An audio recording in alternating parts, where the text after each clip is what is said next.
जागृत, स्वप्न और सुसुप्ति, इन तीनों अवस्थाओं को पृथक रूप से जानने से तुरीयावस्था का भी ज्ञान हो जाता है। तुरीया है चौथी अवस्था। तुरीयावस्था का अर्थ है परम ज्ञान। तुरीयावस्था का अर्थ है कि किसी प्रकार का अंधकार भीतर न रह जाए, सभी ज्योतिर्मय हो उठे, जरा सा कोना भी अंतस का अंधकारपूर्ण न हो, कुछ भी न बचे भीतर जिसके प्रति हम जागृत नहीं हो गए। बाहर और भीतर सब और जागृति का प्रकाश फैल जाए। अभी जहां हम हैं वहां या तो हम जागृत होते या हम स्वप्न में होते या हम सुसुप्ति में होते। चौथे का हमें कुछ भी पता नहीं। जब हम जागृत होते हैं तो बाहर का जगत तो दिखाई पड़ता है, हम खुद अंधेरे में होते। वस्तुएं तो दिखाई पड़ती हैं लेकिन स्वयं का कोई बोध नहीं होता। संसार तो दिखाई पड़ता है लेकिन आत्मा की कोई प्रतीति नहीं होती। ये आधी जागृत अवस्था है जिसको हम जागरण कहते हैं। सुबह नींद से उठकर वो अधूरा जागरण है, और अधूरा भी कीमती नहीं, क्योंकि व्यर्थ तो दिखाई पड़ता है और सार्थक दिखाई नहीं पड़ता। कूड़ा करकट तो दिखाई पड़ता है, हीरे अंधेरे में खो जाते। खुद तो हम दिखाई नहीं पड़ते कि कौन है, और सारा संसार दिखाई पड़ता है। दूसरी अवस्था है स्वप्न की।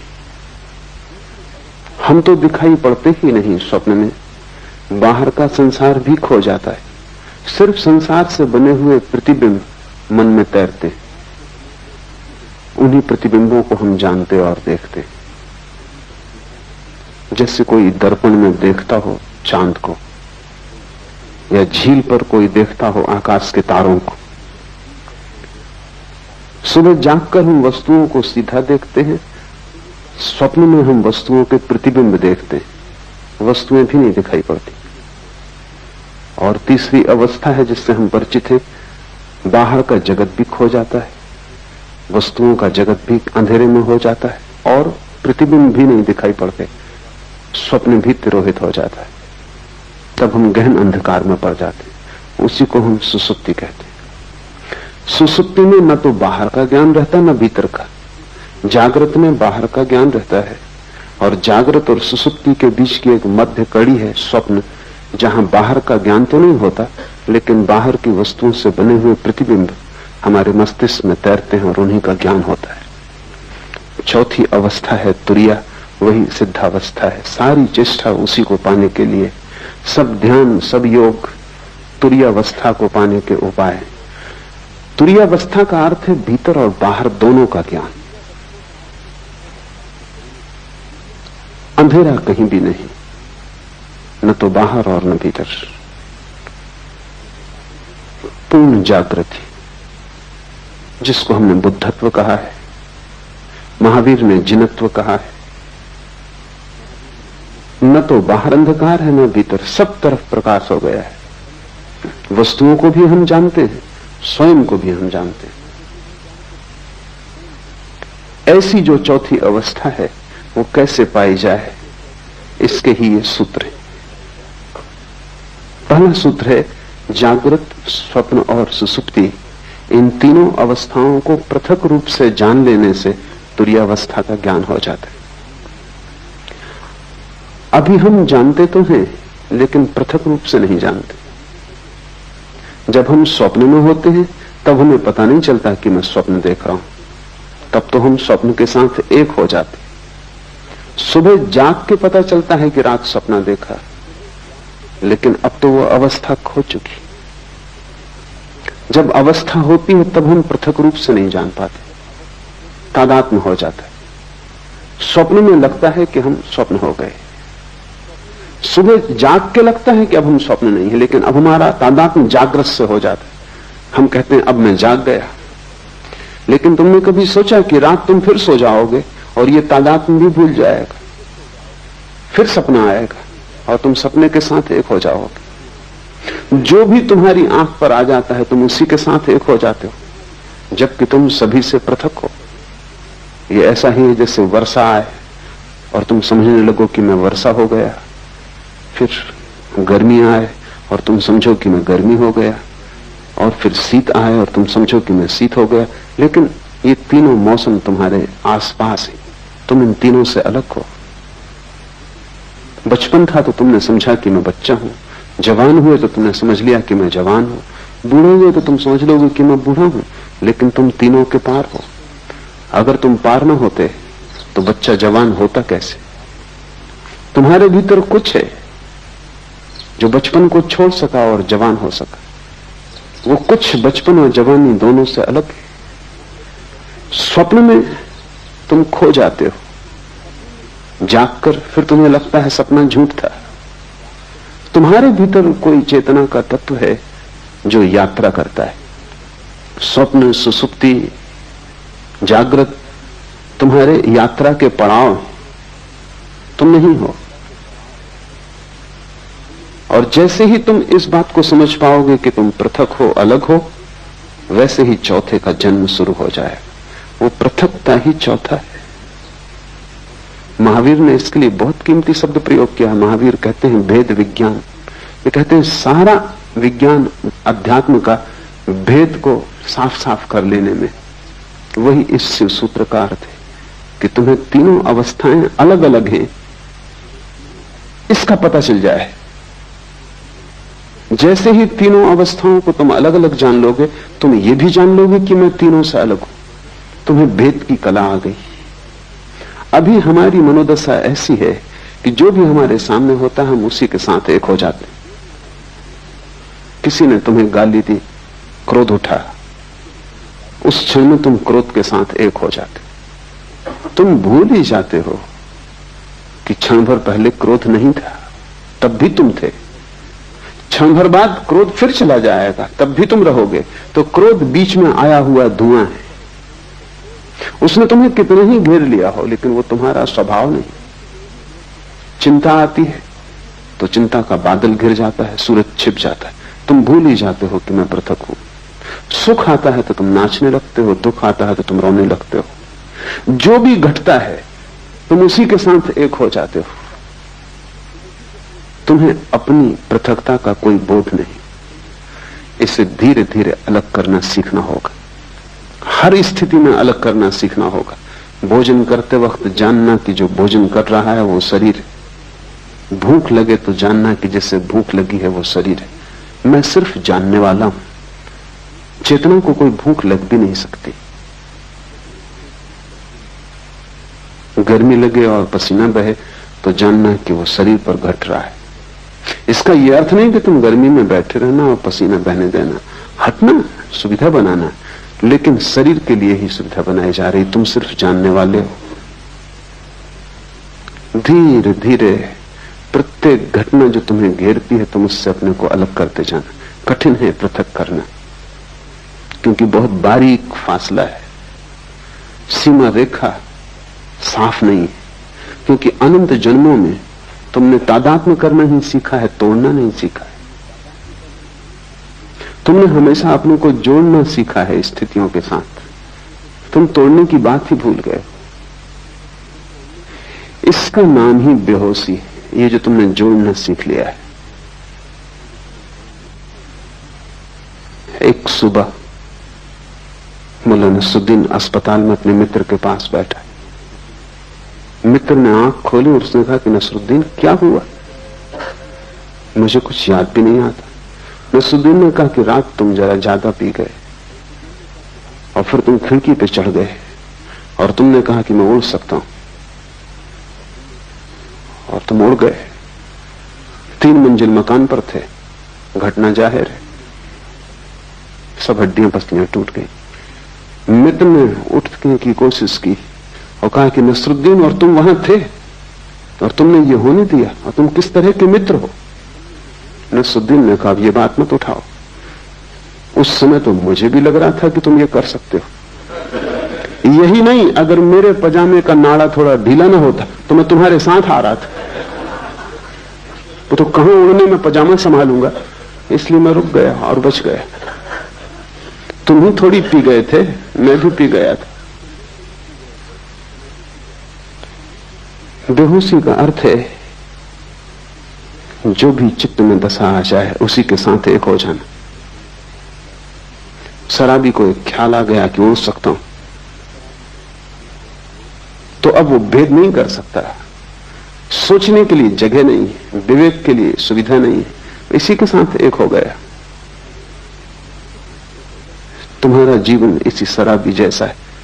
मानो कि तुम खिड़कियों से नहीं उड़ते, और माना कि तुम अस्पताल में नहीं पाए जाते और हड्डियां नहीं तोड़ लेते, लेकिन बहुत गौर से देखोगे तो तुम अस्पताल में ही हो, तुम्हारी सब हड्डियां टूट गई, क्योंकि तुम्हारा पूरा जीवन एक रोग है, और उस रोग में सिवाय दुख और पीड़ा के कुछ हाथ आता नहीं।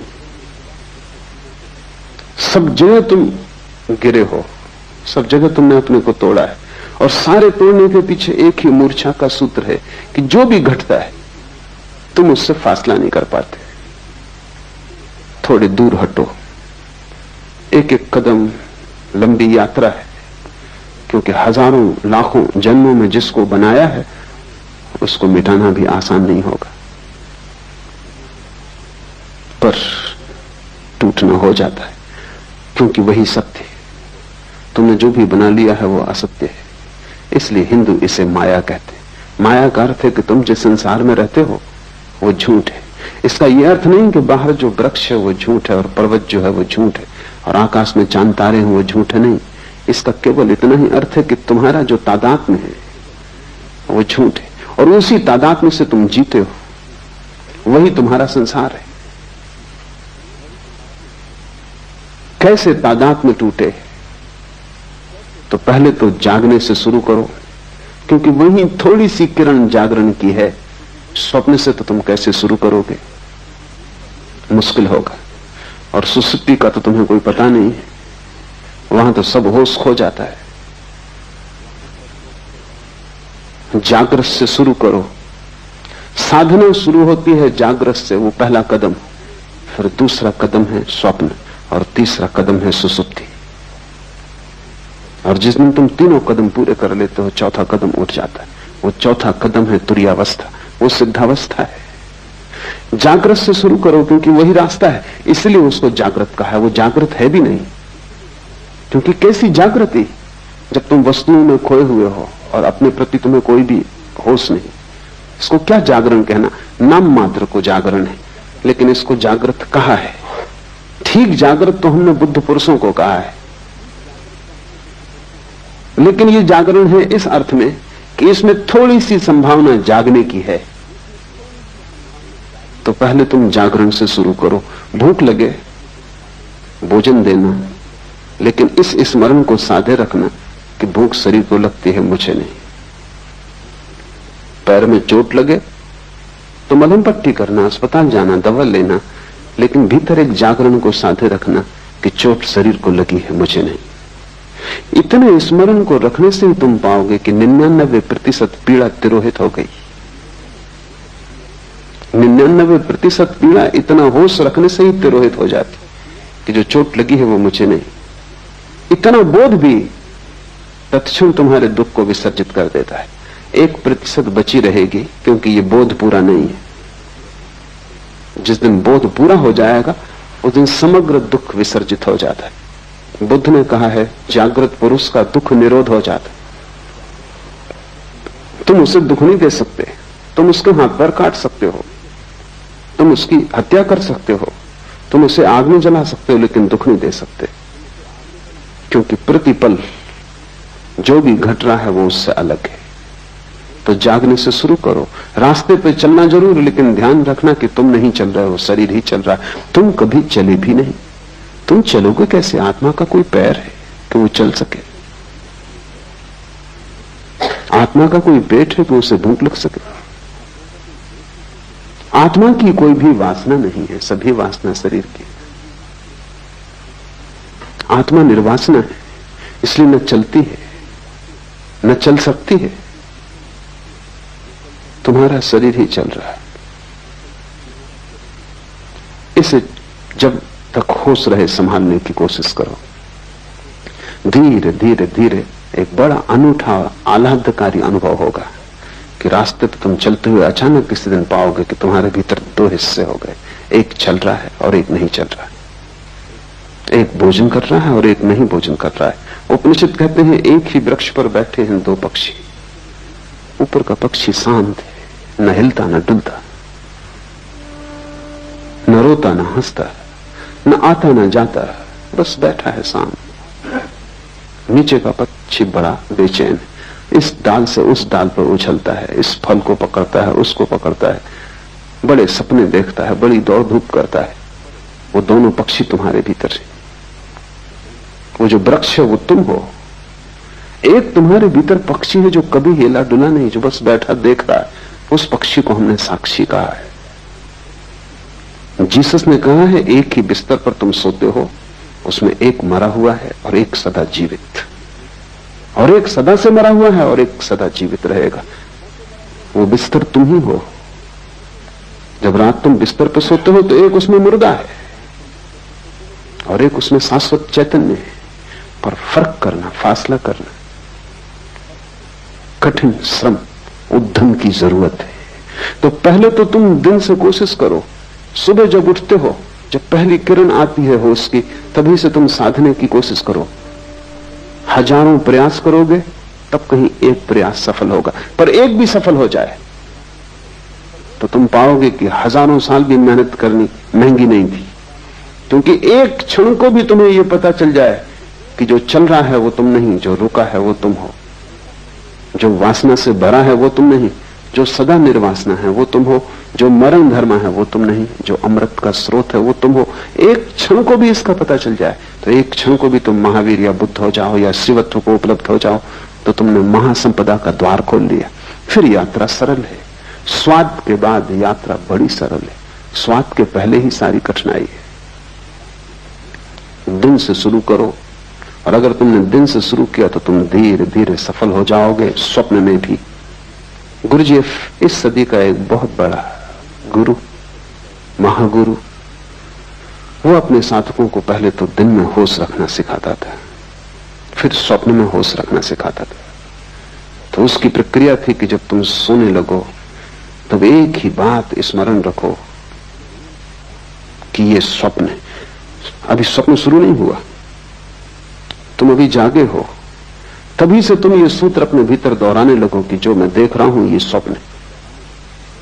कमरे को चारों तरफ देखो और ये भाव मन में गहरा करो कि जो मैं देख रहा हूं ये स्वप्न है। बिस्तर को छुओ और ये भाव गहरा करो कि जो मैं छू रहा हूं ये स्वप्न है। अपने हाथ को ही अपने हाथ से स्पर्श करो और अनुभव करो कि जो मैं छू रहा हूं ये स्वप्न है।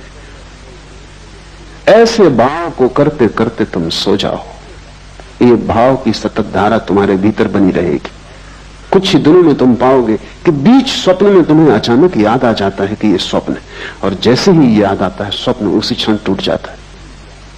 क्योंकि स्वप्न के चलने के लिए मूर्छा जरूरी है, वो बिना मूर्छा के स्वप्न नहीं चल सकता। बीच स्वप्न में तुम्हें याद आ जाएगा ये स्वप्न है और स्वप्न टूट जाएगा, और तुम इतने आनंद से भर जाओगे, उस आनंद को तुमने कभी जाना भी नहीं। नींद टूट जाएगी, स्वप्न बिखर जाएगा और एक गहरा प्रकाश तुम्हें घेर लेगा। ज्ञानी पुरुष के स्वप्न तिरोहित हो जाते, क्योंकि नींद में भी वो स्मरण रख पाता है कि ये स्वप्न है। भारत ने इसके बड़े अनूठे प्रयोग किए। शंकर वेदांत में सारे जगत को माया की जो धारणा है वो इसी का एक प्रयोग है। सन्यासी को 24 घंटे स्मरण रखना है कि जो भी हो रहा है सब स्वप्न है। जागते भी, रास्ते से गुजरते, बाजार में बैठे हुए भी स्मरण रखना है कि जो भी है सब स्वप्न है। ये क्यों? ये एक प्रयोग है, एक प्रक्रिया है, एक विधि है। अगर तुमने 8 घंटे जागते में स्मरण रखा कि जो भी हो रहा है ये स्वप्न है, तो ये स्मरण इतना गहरा हो जाएगा कि जब रात स्वप्न भी चलेगा तब तुम वहां भी याद रख सकोगे, वहां भी तुम याद रख सकोगे कि ये स्वप्न। अभी तुम याद नहीं रख पाते अगर ठीक से समझो तो अभी भी तुम उल्टे अर्थों में यही कर रहे हो। 24 घंटे जब तुम जागते हो तब तुम समझते हो जो भी देख रहा हूं ये सत्य है। इसी प्रतीति के कारण रात सपने को देख के भी तुम समझते हो कि जो मैं देख रहा हूं वो सत्य है, क्योंकि ये प्रतीति गहरी हो जाती। सपने से झूठा और क्या होगा। और तुमने कितनी बार रोज सुबह उठ के नहीं पाया कि सपना झूठा है, व्यर्थ है, लेकिन फिर दोबारा तुम सोते हो और फिर वही भूल होती। क्यों ये भूल बार बार होती? इस भूल के पीछे कोई बहुत गहरा कारण होना चाहिए। वो कारण ये है कि तुम जो भी देखते हो जागृत में उसको तुम समझते हो ये सत्य है। जब सब कुछ देखा हुआ तुम सत्य मानते हो तो रात तुम सपने को देखते हो उसको तुम असत्य कैसे मानोगे? उसको भी तुम सत्य मान लेते हो। इससे उल्टा प्रयोग माया का है। तुम जो भी देखते हो उसे दिन भर स्मरण रखते हो कि यह असत्य, बार बार भूलते हो, फिर याद को संभालते हो, फिर स्मरण लाते हो कि यह असत्य है। ये सब जो मैं देख रहा हूं चारों तरफ एक बड़ा नाटक है और मैं दर्शक से ज्यादा नहीं। मैं भोगता नहीं हूं, करता नहीं हूं, सिर्फ साक्षी हूं। इस भाव को अगर तुम संभालते हो तो इसकी भीतर धारा बन जाती। तब रात सपना टूट जाता है और जिसका सपना टूट गया उसकी बड़ी उपलब्धि है। जब सपना टूट जाए तो फिर तीसरा चरण उठाया जा सकता है। जब सपना टूट जाए तो फिर सुसुप्ति में होश रखने का चरण उठाया जा सकता है। लेकिन तुम्हें अभी बहुत कठिनाई होगी। सीधा उस प्रयोग को करना संभव नहीं, एक एक कदम उठाना पड़े। जब सपना टूट जाता है तब दृश्य कोई भी नहीं रह जाता। दिन में आंख खोल के तुम चलते हो, तुम कितना ही मानो कि जो देख रहे हो वो माया है तो भी दृश्य तो बचेगा। तुम कितना ही, शंकर भी कितना ही कहते हो कि माया है, तो भी दीवार से तो निकलेंगे नहीं, निकलेंगे तो दरवाजे से ही। कितना ही कहते हो सब माया है, कंकड़ पत्थर तो नहीं खाएंगे, खाएंगे तो भोजन ही। कितना ही कहते हो माया है, फिर भी तुम होगे तभी बोलेंगे, तुम नहीं होगे तो नहीं बोलेंगे। इसलिए बाहर के जगत के साथ तुम कितनी ही मान्यता को गहन कर लो कि ये माया है, बाहर का जगत तो बना रहेगा, मिट नहीं जाएगा। कोई पत्थर मारेगा फेंक कर तो सिर टूटेगा, खून बहेगा, तुम दुखी मत होगे, तुम पीड़ा नहीं लोगे, तुम कहोगे सब माया है, तुम अपने को दूर रखोगे, लेकिन फिर भी घटना तो घटेगी। लेकिन स्वप्न में एक अनूठी बात, वो बिल्कुल माया है, इसलिए वहां एक अनूठा प्रयोग हो जाता है। जैसे ही तुम समझते हो कि सपना माया है, सपना खो जाता है, दृश्य विलीन हो जाता है। और जब दृश्य विलीन हो जाता है तभी दृष्टा के प्रति आंख जा सकती। जब तक दृश्य मौजूद रहता है तब तक तुम बाहर ही देखते हो, क्योंकि दृश्य आकर्षित करता रहता है। जब दृश्य खो जाता है, पर्दा खाली हो जाता, पर्दा भी नहीं रह जाता, तब तुम अकेले छूटते हो। इसलिए ध्यानी आंख बंद करके ध्यान करता है, क्योंकि इस संसार को माया कहना एक विधि है। ये संसार वास्तविक है, ये तुम्हारे सोचने पर निर्भर नहीं। अगर ये स्वप्न भी है तो ब्रह्म का है, ये तुम्हारा स्वप्न नहीं है। लेकिन तुम्हारे निजी सपने हैं, वे रात में घटते हैं।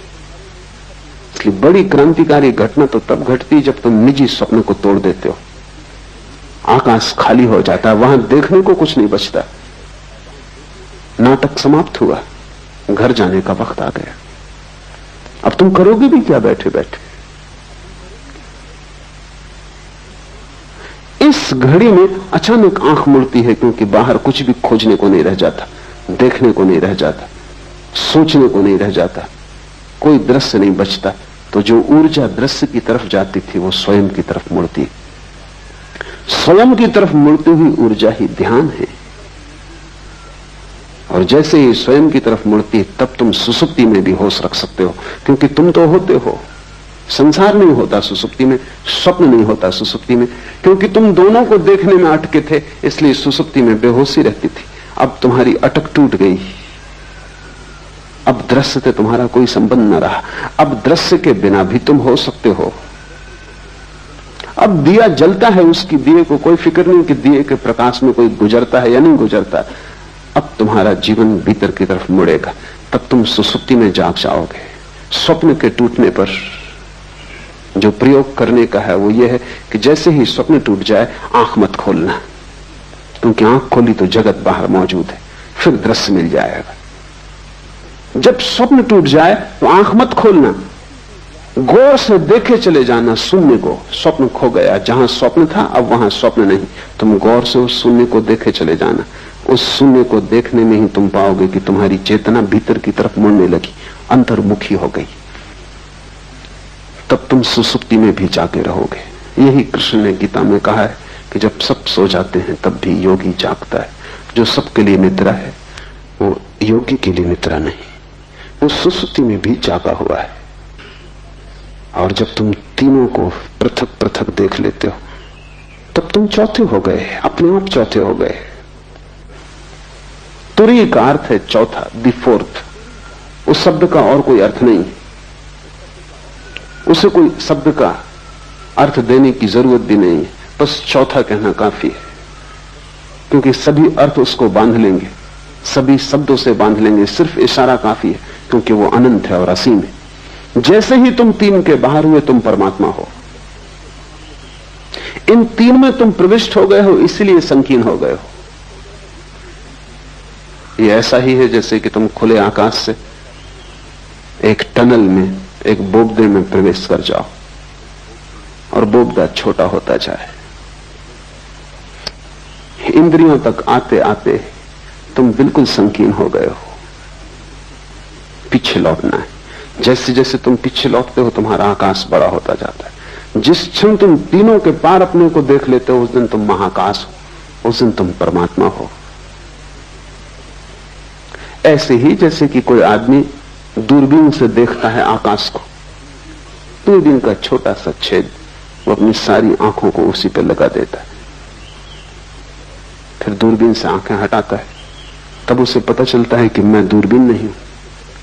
तुम भी आंख नहीं हो, लेकिन आंख पर तुम कई जन्मों से टिके हो। तुम कान नहीं हो, लेकिन कान से तुम कई जन्मों से सुन रहे हो। तुम हाथ नहीं हो, लेकिन हाथ से तुम कई जन्मों से छू रहे हो। बस तुम दूरबीन से बंध गए हो। तुम्हारी हालत वैसी हो गई जैसे किसी वैज्ञानिक को दूरबीन बंध गई हो। अब वो दूरबीन को आंख से बांधे हुए घूम रहा है। तुम उसको कितना ही कहो कि दूरबीन उतार के रखो, ये तुम नहीं हो, पर वो दूरबीन से ही देख सकता है और भूल ही गया है। ये विस्मृति है।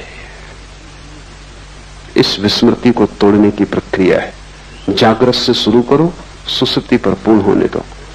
जागृत, स्वप्न और सुसुप्ति, इन तीनों अवस्थाओं को पृथक रूप से जानने से तुरीय अवस्था का भी ज्ञान हो जाता है। इसे शुरू करो और धीरे धीरे बढ़ते जाओ। जिस दिन तुम्हें गहरी नींद में होश रह जाए उस दिन जान लेना तुम में, बुद्ध में, महावीर में, शिव में अब कोई अंतर न रहा। लेकिन तुम उल्टा ही काम कर रहे हो। तुम जागरण में भी ठीक जागे हुए नहीं हो तो तुम सुसुप्ति में कैसे जागोगे? तुम यहां भी सोए हुए हो। तुम्हारा जागरण नाम मात्र को है। तुम्हें भ्रम पैदा होता है कि तुम जागे हो क्योंकि तुम काम चलाओ, काम निपटा लेते हो।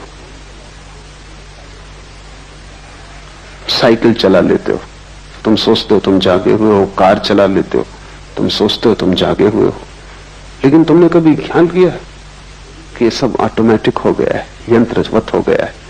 साइकिल चलाने वाला सोचता भी नहीं कि अब बाएं मुड़ना है, अब दाएं मुड़ना है। वो अपने मन में लगा रहता है। साइकिल बाएं मुड़ती, दाएं मुड़ती, वो अपने घर पहुंच जाता है। सोचना या होशपूर्वक चलने की कोई जरूरत नहीं, सब यंत्रवत हो गया है, आदत हो गई। वो घर पहुंच ही जाता है। कार चलाने वाला चलाता जाता है, कोई जरूरत नहीं है उसको कि वो जागे। हम सब की जिंदगी एक रूटीन, एक बंधी हुई लीक पर घूमने लगती। जैसे कोल्हू के बैल चलते हैं ऐसे हम चलने लगते। उसी उसी लीक पर रोज चलते हैं। किसी की लीक थोड़ी बड़ी, किसी की थोड़ी छोटी, किसी की थोड़ी सुंदर, किसी की थोड़ी कुरूप, लेकिन लीक होने में कोई फर्क नहीं है। तुम्हारी जिंदगी एक कोल्हू के बैल की भांति है। सुबह उठते हो, एक धारा चलती है, रात सो जाते हो, एक वर्तुल पूरा हुआ, फिर सुबह उठते हो, फिर वही। ये सब इतनी बार तुमने दोहराया है कि अब होश रखने की कोई जरूरत ही नहीं। ये बेहोशी नहीं हो जाता। समय पर भूख लग जाती है, समय पर नींद आ जाती है, समय पर उठ के तुम बाजार चल पड़ते हो। तुम पूरी जिंदगी को ऐसे सोए सोए एक वर्तुल में गुजार रहे हो। कब जागोगे? कब एक झटका दोगे अपने को? कब इस लीक से उठोगे? कब कहोगे कि मैं कोल्हू का बैल होने को राजी नहीं हूं?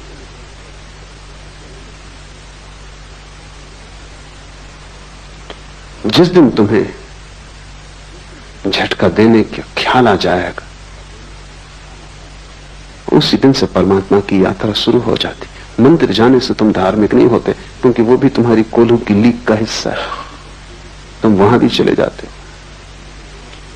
क्योंकि तुम सदा जाते रहे हो, क्योंकि तुम्हारे माँ बाप जाते रहे, उनके माँ बाप जाते रहे इसी मंदिर में, इसी शास्त्र को तुम पढ़ते रहे हो, तो तुम पढ़ते चले जाते हो। लेकिन ये कोल्हू की लीक है। क्या तुम कभी होशपूर्वक मंदिर गए? होशपूर्वक अगर तुम जा सको तो मंदिर जाने की जरूरत न रह जाएगी। जहां होश हो जाएगा तुम वहीं पाओगे मंदिर है। होश मंदिर है। लेकिन ईसाई चला जा रहा है चर्च की तरफ, सिख चला जा रहा है गुरुद्वारा की तरफ, हिंदू चला जा रहा है मंदिर की तरफ, बंधे हुए अपनी अपनी लीक पर। तुम्हारी ये सोई सोई अवस्था तुम्हारे अतिरिक्त कोई भी नहीं तोड़ सकता। तो पहली बात जान लेनी जरूरी है कि तुम्हारा जागृत भी सोया हुआ है और योगी का सुसुप्ति भी जागी हुई होती। तुम बिल्कुल उल्टे योगी हो। और जिस दिन तुम इससे विपरीत हो जाओगे, उसी दिन जीवन का सार सूत्र तुम्हारे हाथ आ जाएगा। तीनों को अलग अलग जान लो तो जानने वाला तीनों से अलग हो जाता है। तुम मात्र ज्ञान हो, इसके अतिरिक्त कुछ भी नहीं। तुम सिर्फ होश मात्र हो, लेकिन तीनों से अपने को तोड़ो।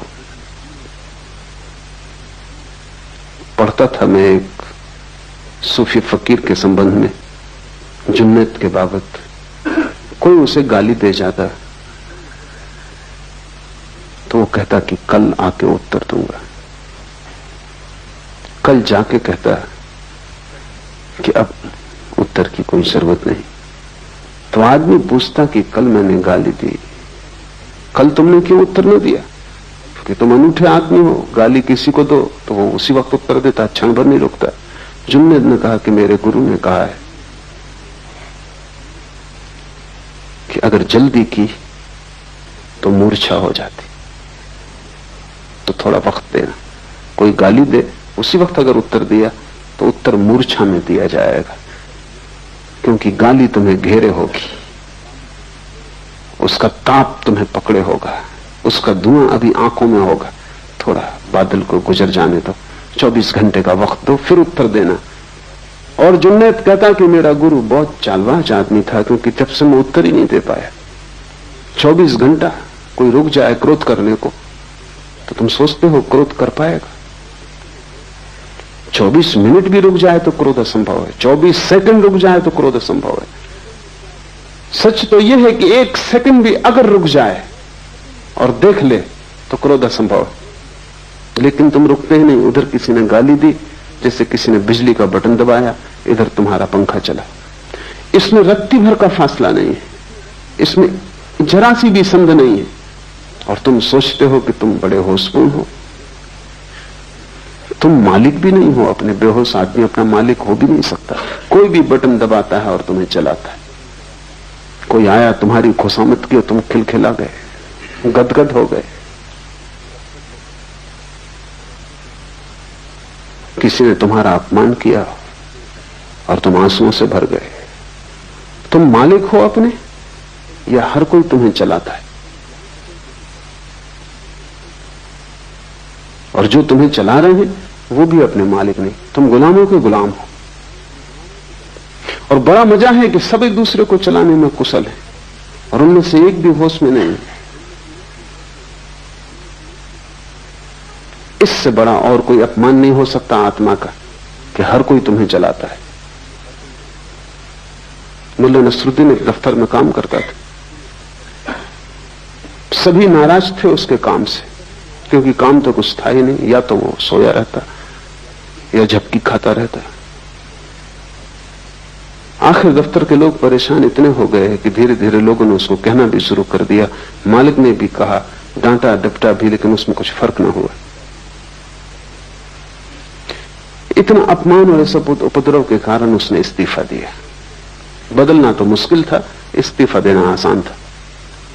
बहुत से लोग जो संसार से भागते हैं संन्यास की तरफ, वो इस्तीफा दे रहे हैं। बदलना तो मुश्किल है, इस्तीफा देना सदा आसान। उसने इस्तीफा दिया। सारा दफ्तर प्रसन्न हुआ इस्तीफे से। लोग इतने प्रसन्न हो गए कि मालिक ने कहा कि वो जब अपनी तरफ से जा रहा है तो विदाई समारोह करना उचित है। और हम इतने परेशान थे इससे, और ये छोड़ रहा है और छुड़ाने का कोई उपाय नहीं था। एक बोझ हो गया था, इसलिए ठीक से, और सच में ही खुश थे वो, इसलिए विदाई समारोह काफी अच्छी तरह आयोजित किया। मिठाई, खाना पीना सब इकट्ठे हुए। नसरुद्दीन बड़ा हैरान हुआ और सभी ने दो दो शब्द उसकी प्रशंसा में भी कहे, क्योंकि विदाई के वक्त नसरुद्दीन खड़ा हुआ गदगद, आंख से आंसू झर रहे हैं। उसने कहा, मैं अपना इस्तीफा वापस ले। मुझे पता ही नहीं था कि तुम सब इतना प्रेम मेरे लिए करते। अब इस जीवन में यहां से जाने का कोई कार्य नहीं।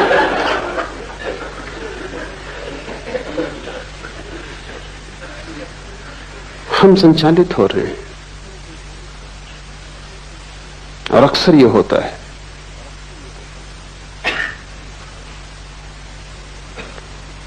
कि चारों तरफ पूरा संसार एक एक व्यक्ति को चला रहा है और मौसम चारों तरफ बदलता रहता है, हजारों तरह के लोग हैं।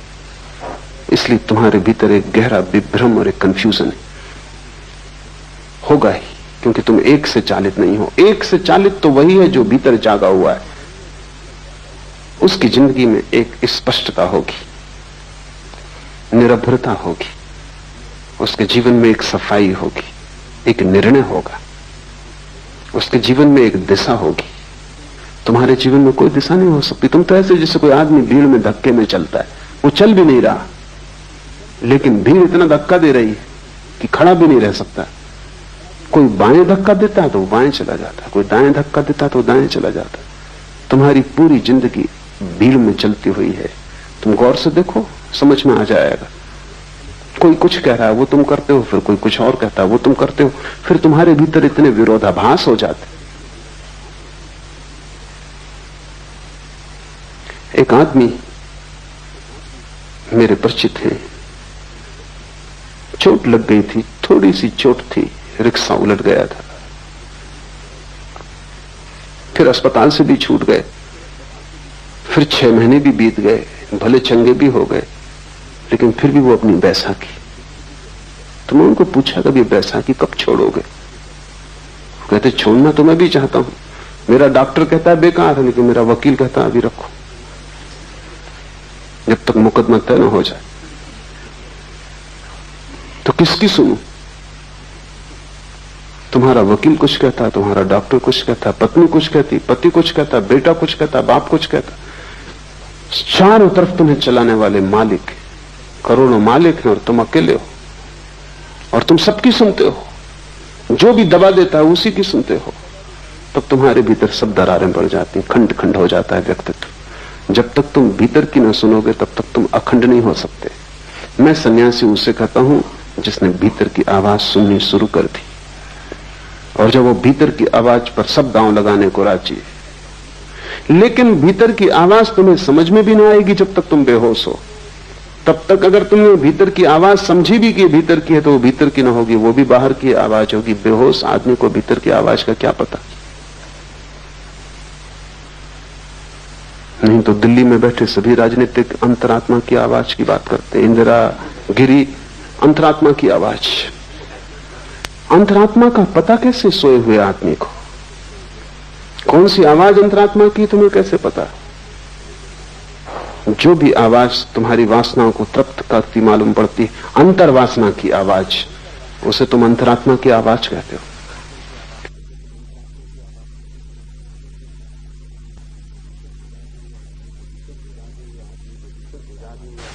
सिर्फ जागे हुए आदमी के भीतर कोई आवाज होती, और वो आवाज तुम्हें मिल जाए तो तुम्हारे जीवन में सब जो कलुष है, वो जो उपद्रव है, वो 1000 तरह के विक्षिप्त स्वर है कि तुम एक भीड़ हो गए हो, एक व्यक्ति नहीं। तुम एक बाजार की तरह हो जिसमें सब चल रहा है। बंबई का शेयर बाजार हो तुम, सब चल रहा है। कुछ समझ में नहीं आता, कोई नए आदमी को समझ नहीं रहा है कि तुम क्या हो। कोई कुछ चिल्ला रहा है, कोई कुछ चिल्ला रहा है, सब तरह की आवाजें। तुम्हारी आवाज बिल्कुल खो गई है। तुरीय अवस्था का अर्थ है आत्मा को पहचानना, और इन 3 से तुम अपने को तोड़ो तो ही तुम आत्मा को पहचान सकोगे। छोटे छोटे प्रयोग शुरू करो। क्रोध आए, रुको, जल्दी क्या है? घृणा आए, थोड़ा रुको, थोड़ा संधि काल चाहिए। तभी उत्तर दो जबकि तुम होश में आ जाओ, उसके पहले उत्तर मत दो। और तुम पाओ कि तुम्हारी जिंदगी से पाप खोना शुरू हो गया, गलत अपने आप विसर्जित होने लगा। तुम अचानक पाओगे कि अब क्रोध का उत्तर देने की कोई जरूरत न रही। यह भी हो सकता है कि जिसने तुम्हारा अपमान किया था तुम उसे धन्यवाद देने भी जाओ, क्योंकि उसने भी तुम्हारा उपकार किया है, तुम्हें एक जागने का मौका दिया है। कबीर ने कहा है, निंदक नीरे राखी आंगन कुटी छबाए। वो जो तुम्हारी निंदा कर रहा है उसे तुम पास में ही संभाल के इंतजाम कर दो, उसको घर में ही ठहरा लो, क्योंकि वो तुम्हें जागने का मौका देगा। जो जो तुम्हें मूर्छित होने का मौका देता है, अगर तुम चाहो तो उसी मौके को तुम जागरण की भी सीढ़ी बना सकते हो। जिंदगी ऐसे है जिससे रास्ते पे बड़ा पत्थर पड़ा हो। जो ना समझे वो पत्थर को देख के लौट जाते हैं, वो कहते हैं रास्ता बंद है। जो समझदार है वो पत्थर पे चढ़ जाते, वो उसको सीढ़ी बना लेते हैं, और जैसे ही सीढ़ी बना लेते हैं और भी ऊपर का रास्ता उन्मुक्त हो जाता है। साधक के लिए एक ही बात स्मरण रखनी है कि जीवन का हर क्षण जागृति के लिए उपयोग कर लिया जाए। चाहे भूख हो, चाहे क्रोध हो, चाहे काम हो, चाहे लोभ हो, हर स्थिति को जागरण के लिए उपयोग कर लिया जाए। रत्ती रत्ती तुम इस तरह इकट्ठा करोगे जागरण, तो तुम्हारे भीतर ईंधन इकट्ठा हो जाएगा। उस ईंधन से जो ज्वाला पैदा होती है उसमें तुम पाओगे कि तुम न तो जागृत हो, न तुम स्वप्न हो, न तुम सुसुप्ति हो, तुम तीनों के पार पृथक हो। ज्ञान का बना रहना ही जागृत अवस्था है। बाहर की वस्तुओं के ज्ञान का बना रहना जागृत अवस्था है। विकल्प ही स्वप्न है। मन में विचारों का तंतुजाल, विकल्पों का, कल्पनाओं का फैलाव स्वप्न है। अविवेक अर्थात स्वबोध का अभाव सुसुप्ति है। ये 3 अवस्थाएं हैं जिनमें हम गुजरते हैं। लेकिन जब हम एक से गुजरते हैं तो हम उसी के साथ एक हो जाते हैं। जब हम दूसरे में पहुंचते हैं तो हम दूसरे के साथ एक हो जाते हैं। जब हम तीसरे में पहुंचते हैं तो तीसरे के साथ एक हो जाते हैं। इसलिए हम तीनों को अलग अलग नहीं देख पाते। अलग देखने के लिए थोड़ा फासला चाहिए, परिप्रेक्ष्य चाहिए। अलग देखने के लिए थोड़ी सी जगह चाहिए। तुम्हारे और जिसे तुम देखते हो दोनों के बीच में थोड़ा रिक्त स्थान चाहिए। तुम आईने में भी अगर बिल्कुल सिर लगा के खड़े हो जाओ तो अपना प्रतिबिंब न देख पाओगे, थोड़ी दूरी चाहिए। और तुम इतने निकट खड़े हो जाते हो जागृत के, स्वप्न के, सुसुप्ति के, कि तुम बिल्कुल एक ही हो जाते हो। तुम उसी के रंग में रंग जाते हो। और ये दूसरे के रंग में रंग जाने की आदत हमारी इतनी गहन हो गई है कि हमें पता भी नहीं चलता और इसका शोषण किया जाता है। अगर तुम हिंदू हो और तुमसे कहा जाए कि मस्जिद खड़ी, इसमें आग लगा दो, तुम 1000 बार सोचोगे, विचार करोगे कि ये क्या उचित है। और मस्जिद भी उसी परमात्मा के लिए समर्पित है। ढंग होगा और सीढ़ी का रंग होगा और रास्ते की व्यवस्था होगी और, लेकिन मंजिल वही है। लेकिन हिंदुओं की एक भीड़ मंदिर मस्जिद को आग लगाने जा रही हो, तुम उस भीड़ में हो, तब तुम नहीं सोचते, क्योंकि तुम भीड़ के रंग में रंग जाते हो। तब तुम मस्जिद को जला दोगे। और बाद में कोई अगर तुमसे पूछेगा कि तुम ये कैसे कर सके, तो तुम भी सोचोगे और कहोगे कि आश्चर्य है कि मैं कैसे कर सका। अकेले तुम ये ना कर पाते, लेकिन भीड़ में तुम क्यों खो गए? क्योंकि खोने की तुम्हारी आदत है। कोई मुसलमान इतना बुरा नहीं है अकेले में जितना भीड़ के साथ बुरा होता है। कोई हिंदू इतना बुरा नहीं है अकेले में जितना भीड़ के साथ बुरा होता है। किसी अकेले आदमी ने इतने पाप नहीं किए जितने भीड़ ने पाप किए। क्यों? क्योंकि भीड़ तुम्हें रंग देती है, तुम भीड़ के रंग में एक हो जाते हो। अगर भीड़ क्रोध से भरी है, तुम अचानक पाते हो तुम्हारे भीतर क्रोध जग रहा है। अगर भीड़ रो रही है, चीख रही, चिल्ला रही, तो तुम रोने, चीखने, चिल्लाने लगते हो।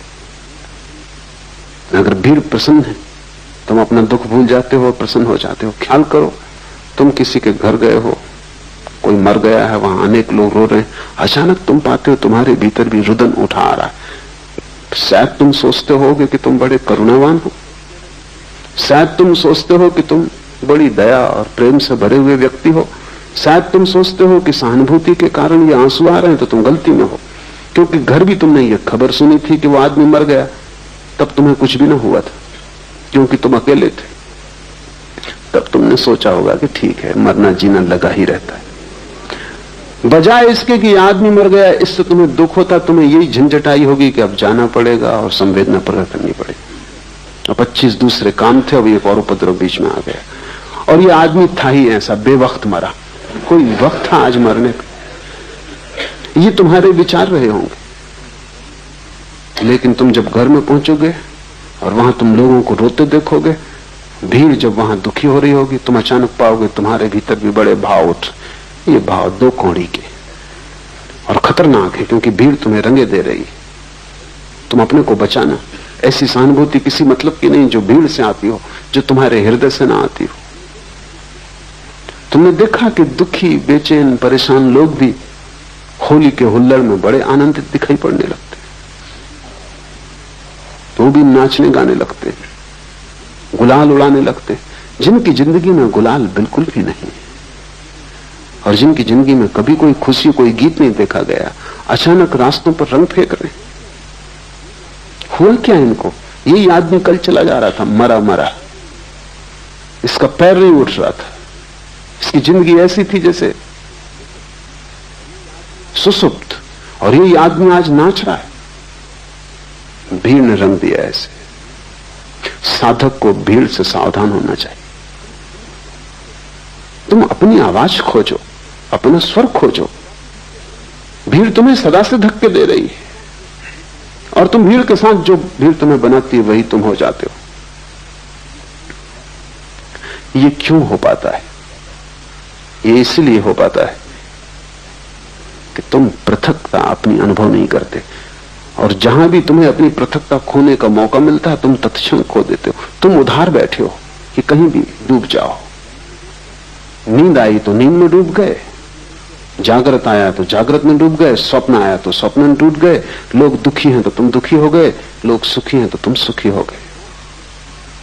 तुम हो या सिर्फ तुम एक डूबने का बिंदु हो? तुम्हारा कोई अस्तित्व है, तुम्हारा कोई केंद्र है। उस केंद्र का नाम ही आत्मा है।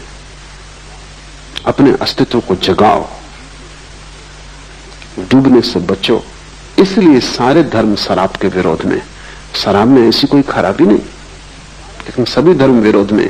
कारण कुल इतना ही है कि वो डूबने का रास्ता है। सभी धर्म जगाने के पक्ष में, और जो आदमी शराब पी रहा है वो डूब रहा है। जो जो चीजें डुबाती हैं तुम्हें, जिन जिन चीजों से तुम और भी ज्यादा मूर्छित होते हो, तुम वैसे ही काफी मूर्छित हो। रत्ती भर तुम में जरा सा होश है, तुम उसी को भी खोने के लिए तैयार रहते हो। और आश्चर्य की बात तो यह है कि जब भी तुम उसे खो देते हो तभी तुम प्रसन्न होते हो। तुम जैसा मूल खोजना असंभव, क्योंकि जब तुम उसे खो देते हो तभी तुम कहते हो कि बड़ा आनंद है। क्यों? क्योंकि वो जो थोड़ा सा होश है वो तुम्हें जिंदगी की समस्याओं को देखने में सहायता देता है, वो तुम्हें जिंदगी के प्रति चैतन्य बनाता है और चिंता से भरता है। वो तुम्हें होश से भरता है कि तुम होश में नहीं हो। वो जो छोटा सा तुम्हारे भीतर किरण है वो तुम्हारे अंधकार को प्रकट करती है जो कि गहन है। तुम उस किरण को भी बुझा देना चाहते हो कि न रहेगी किरण, न रहेगा बांस, न बजेगी बांसुरी, न रहेगी किरण, न अंधेरे का पता चलेगा। क्योंकि उस किरण की वजह से अंधेरा पता चलता है। हटाओ इस किरण को, पी लो शराब, डूब जाओ किसी भीड़ के उपद्रव में, राजनीति में, इसमें उसमें, कहीं भी अपने को लगा दो ताकि तुम अपने को भूल जाओ। पश्चिम के मनोवैज्ञानिक लोगों को कहते हैं कि तुम अगर अपने को भुला सको तो ही तुम स्वस्थ रह सकोगे, और पूरब के धर्म गुरुओं ने कहा है कि तुम अपने को जगा सको तो ही तुम स्वस्थ हो सकोगे। बड़ी उल्टी बातें, लेकिन दोनों बातें सार्थक हैं। पश्चिम का मनोवैज्ञानिक तुम जैसे हो उसको स्वीकार करता है। तुम जैसे हो ऐसे ही तुम रह सको, जी सको, किसी तरह गुजार सको जिंदगी, उसमें सहायता पहुंचाता है। वो ठीक कह रहा है। वो कह रहा है किसी तरह अपने को बुला दो। ज्यादा चैतन्य खतरनाक है, क्योंकि तुम चिंता से भर जाओगे, क्योंकि तब तुम्हें सब चीजें दिखाई पड़नी शुरू हो जाएंगी और कुछ भी ठीक नहीं है इस जिंदगी में, सब गड़बड़ है, सब अस्त व्यस्त है। तो बेहतर तुम आंख बंद कर लो, प्रसन्न रहो। क्या जरूरत है इस सारे समस्या को देखने की? लेकिन पूरब के धर्मगुरु तुम्हें स्वीकार नहीं करते। वो कहते हैं तुम तो रुग्ण हो, तुम तो विक्षिप्त हो ही, तुम्हें पहले शांति की जरूरत नहीं है। कोई चिंता नहीं अगर चिंता बढ़े और तुम्हारे भीतर बेचैनी आए, कोई हर्ज नहीं, क्योंकि उसी के द्वारा तुम बदलोगे, क्रांति होगी। ये तो ऐसा है जैसे एक आदमी कैंसर से पड़ा है और हम कुछ भी नहीं कर सकते, तो हम उसको मार्फिया देते हैं कि तुम अपना आराम से तो पड़े रहो। लेकिन पूरब के धर्मगुरु कहते हैं मार्फिया से जीवन क्रांति नहीं होती। जगाओ, रूपांतरण हो सकता है, और आदमी जैसा है ये उसकी अंतिम अवस्था नहीं, ये उसकी प्रथम अवस्था तक नहीं। ये तो यात्रा के बिल्कुल बाहर ही खड़ा है, द्वार के। अभी इसने भीतर प्रवेश भी नहीं किया। महा आनंद की संभावना है, लेकिन तुम जैसे हो सोए, इससे महा आनंद नहीं होगा। सुख और आनंद का फर्क समझ लो। सुख उस अवस्था का नाम है जब तुम्हारे भीतर जो छोटी सी किरण जाग गई है वो भी सो जाती, तब तुम्हें कोई दुख पता नहीं चलता। आनंद उस अवस्था का नाम है जब तुम्हारे भीतर जो छोटी सी किरण है वो महासूर्य हो जाती और अंधकार पूरा खो जाता है। सुख नकारात्मक, नेगेटिव है, दुख का पता न चलना। तुम्हारे सिर में दर्द है, एस्प्रो की टिकिया सुख है, आनंद नहीं, क्योंकि एस्प्रो की टिकिया तुम्हें सिर्फ दर्द पता नहीं चलने देती, वो तुम्हें बेहोशी दे देती। तुम बीमार हो, तुम परेशान हो, जिंदगी चिंता से भरी है, तुम शराब पी लेते हो, फिर सब ठीक है। दुखी शराबी जाता है शराब घर की तरफ, लौटता है नाचता गाता।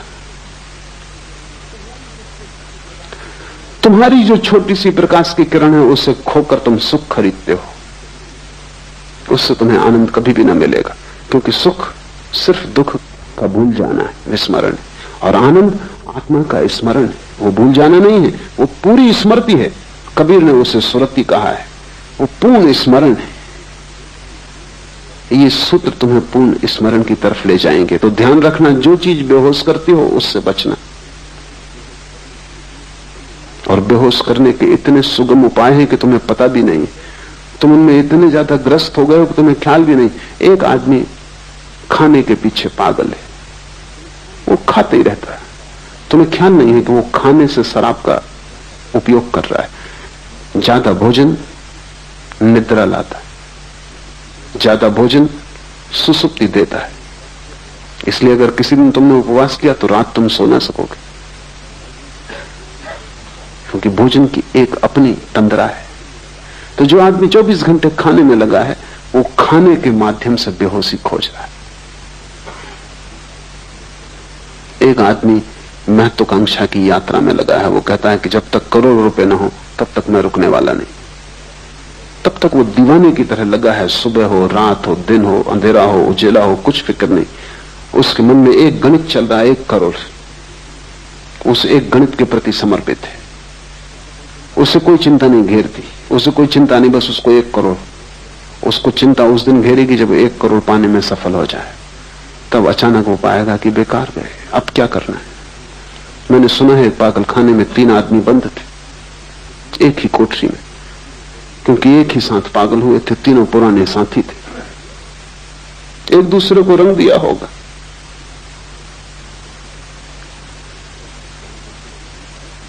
एक मनोवैज्ञानिक उनका अध्ययन करने आया था, तो उसने पागलखाने के डॉक्टर को पूछा कि इसमें नंबर 1 की क्या तकलीफ है। उसने कहा, ये नंबर 1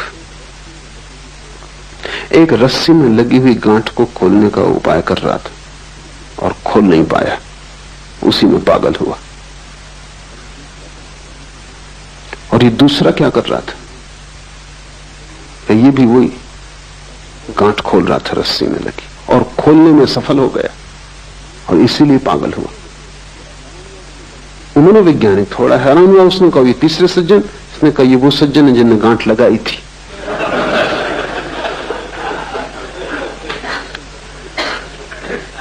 कोई गांठ लगा रहा है, कोई गांठ खोल रहा है, कोई सफल हो जाता है, कोई असफल हो जाता है, इससे कोई फर्क नहीं पड़ता, सब पागल हो जाते।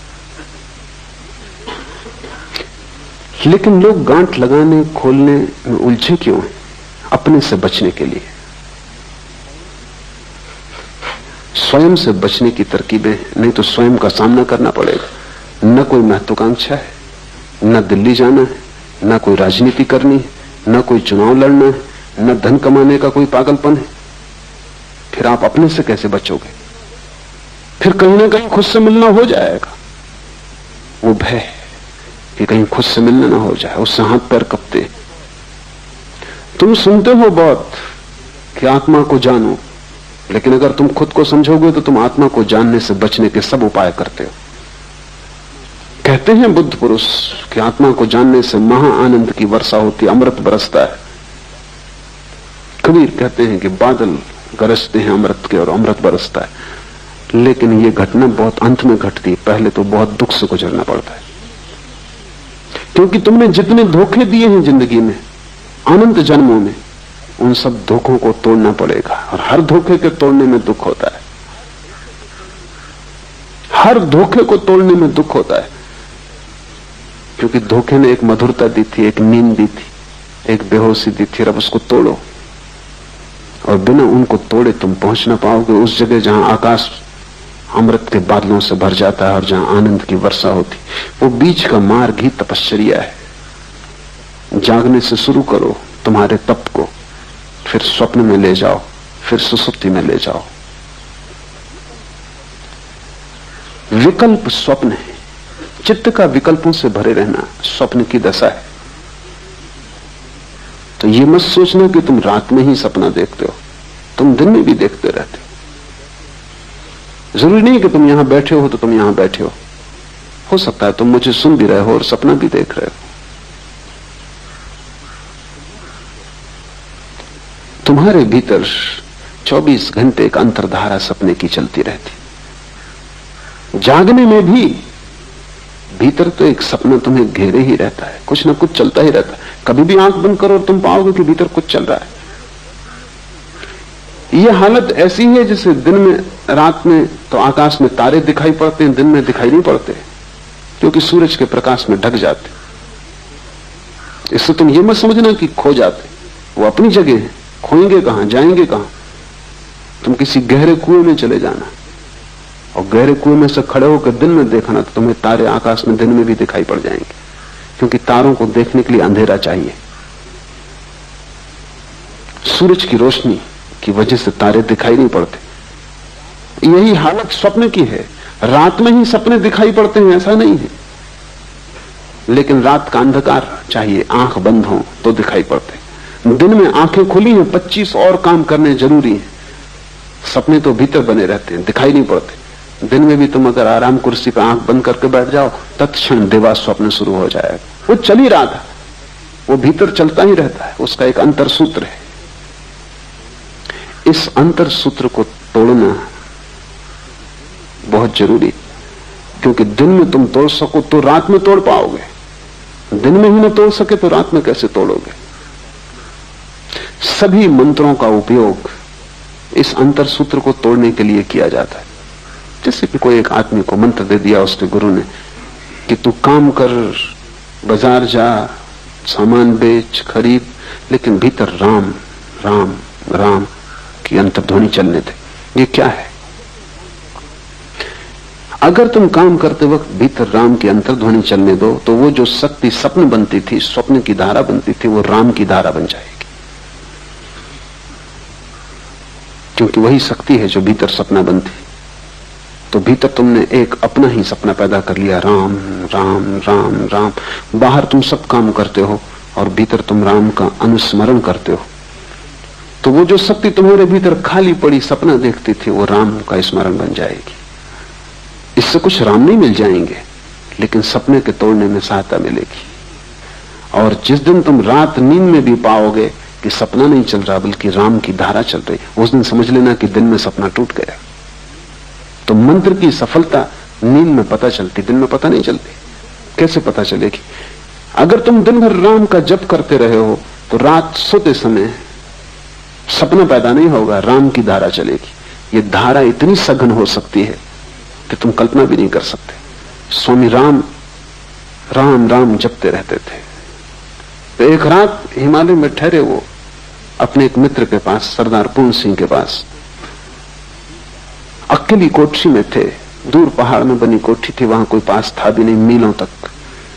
सरदार पूर्ण सिंह को कुछ नींद नहीं आई, कुछ मच्छर थे, कुछ गर्मी थी। तो वो बड़े हैरान हुए कि राम राम राम की आवाज चल रही कोठरी में।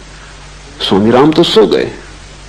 तो वो उठे, थोड़ा भय भी लगा कि यहां कोई तीसरा आदमी तो है नहीं, और ये राम की आवाज। तो दिया लेके सब तरफ देखा है, बाहर कोई भी नहीं है। कमरे में फिर आए तो और हैरानी हुई कि बाहर आवाज कम सुनाई पड़ती, कमरे में ज्यादा सुनाई पड़ती। और जैसे राम की खाट के पास पहुंचे तो आवाज और ज्यादा सुनाई पड़ने लगी। तो उन्होंने दिए से राम को देखा कि कहीं वो जाग के राम का स्मरण तो नहीं कर रहे। तो वो तो गहरी नींद में सो रहे हैं, गर्राटा आ रहा।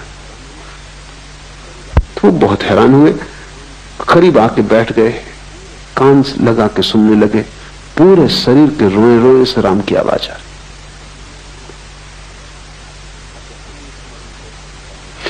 अगर अनुस्मरण बहुत गहरा हो जाए तो यह घटना घटती, क्योंकि सपने में बड़ी ऊर्जा नष्ट हो रही। तुम्हारे सपने मुफ्त तुम्हें नहीं मिले, उनमें है कुछ भी नहीं, लेकिन कीमत बहुत चुकानी पड़ी, क्योंकि रात भर तुम सपना देखते हो। अभी सपने पर बड़ी वैज्ञानिक शोध होती है।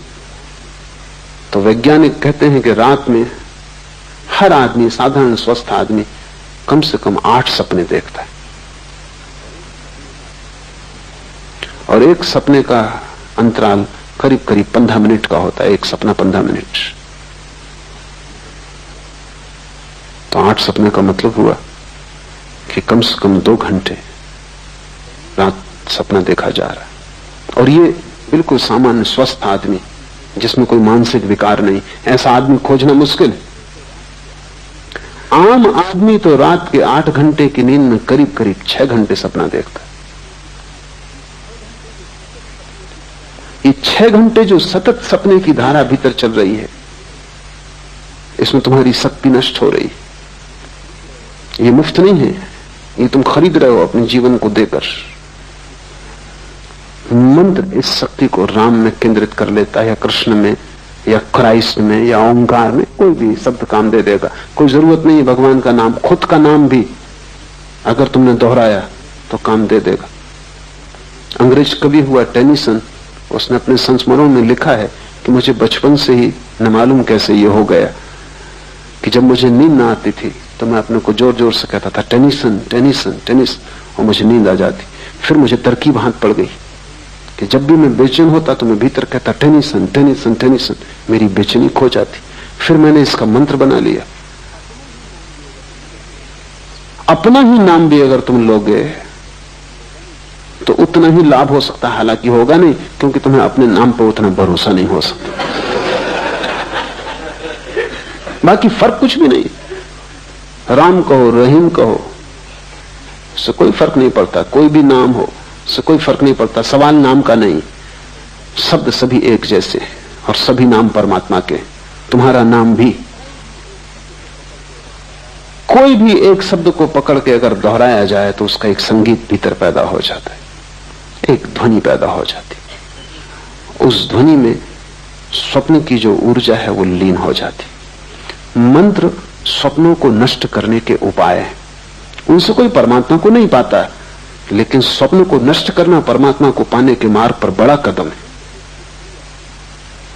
मंत्र एक प्रक्रिया है, एक विधि है, एक औजार है, एक हथौड़ी है, जिससे हम सपनों को चकनाचूर कर देते हैं। और सपने भी क्या है, शब्द हैं, इसलिए शब्दों की हथौड़ी उन्हें चकनाचूर कर सकती है। उनके लिए कोई लोहे की असली हथौड़ी भीतर ले जाने की जरूरत भी नहीं। नकली है, नकली हथौड़ी काम कर देगी। नकली बीमारी के लिए असली दवाई हमेशा खतरनाक है। नकली बीमारी के लिए नकली दवाई ही उचित होती, क्योंकि वही उसको नष्ट कर सकती है। स्वप्न क्या है, विकल्प है। और मंत्र क्या है, मंत्र संकल्प है। वो भी विकल्प का ही एक रूप है, लेकिन स्वप्न बदलते हुए हैं, क्षणभंगुर है। मंत्र सतत है और एक ही है। धीरे धीरे सभी स्वप्नों की ऊर्जा मंत्र में लीन हो जाती। और जिस दिन रात्रि में नींद में भी स्वप्न ना आए, मंत्र चलने लगे, तुम समझना कि तुमने स्वप्न पर विजय पा ली। तुम समझना कि तुम्हारा सपना टूटा, सत्य शुरू हुआ। उसके बाद सुसुप्ति में प्रवेश हो सकता है। लेकिन तुम उल्टा ही कर रहे हो। तुम विकल्पों को शक्ति देते हो। तुम्हारे भीतर व्यर्थ के विचार चलते हैं, उनको भी तुम साथ देते हो। बैठे हो खाली तो यही सोचने लगते हो कि अगले इलेक्शन में खड़े हो जाएं। फिर सपना शुरू हुआ। फिर राष्ट्रपति से हुए बिना काम नहीं चलेगा।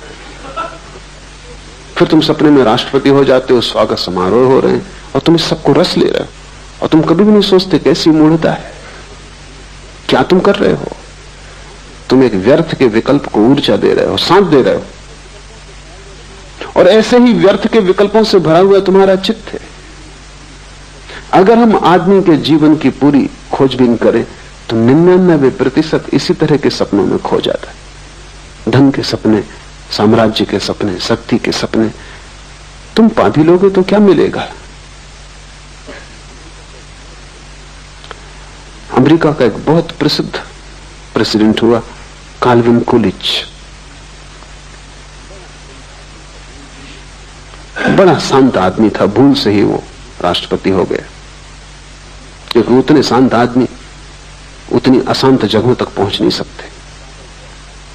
वहां पहुंचने के लिए बिल्कुल पागल दौड़ चाहिए। वहां जो जितना ज्यादा पागल, वो छोटे पागलों को दबा के आगे निकल जाता। कूलिच कैसे पहुंच गया, ये चमत्कार है। वो बिल्कुल शांत आदमी था, न बोलता न चालता। कहते हैं किसी किसी दिन ऐसा हो जाता कि 10-5 शब्दों से ज्यादा ना बोलता।